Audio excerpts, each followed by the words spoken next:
నిన్న రాత్రి 10 గంటల నుంచి జాతీయ భద్రతా బాధ్యతను నేపాల్ సైన్యం తీసుకుంది. సమస్యాత్మక ప్రాంతాల్లో ఆర్మీ మోహరించింది. ఆందోళనల నేపథ్యంలో విధ్వంసం, దోపిడీలు చేస్తున్న వారిని గుర్తించారు. 26 మందిని అరెస్టు చేసినట్టు నేపాల్ సైన్యం తెలిపింది.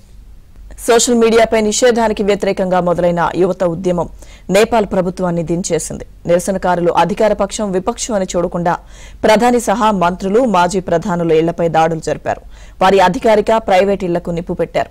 మాజీ ప్రధాని జల్నాథ్ ఖనాల్ ఇంటికి ఆందోళనకారులు నిప్పంటించగా ఆ మంటల్లో ఖనాల్ భార్య రాజ్యలక్ష్మి చిత్రాకర్ సజీవ దహనమయ్యారు. కొందరు మంత్రులు, వీఐపీలను హెలికాప్టర్లలో ఆర్మీ తమ బ్యారక్లకు తరలించగా ఆ అవకాశం లేని మంత్రులపై ఆందోళనకారులు విరుచుకుపడ్డారు.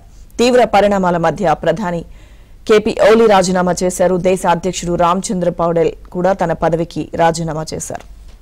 ఇక నేపాల్లో యువత ఆందోళన, హింసాత్మక ఘటనపై భారత ప్రధాని నరేంద్ర మోదీ స్పందించారు. నేపాల్లో చోటు చేసుకున్న హింస హృదయ విదారకమని, ఎంతో మంది యువకులు ప్రాణాలు కోల్పోయారంటూ ట్వీట్ చేశారు. నేపాల్ యువత శాంతికి మద్దతివ్వాలని విజ్ఞప్తి చేశారు.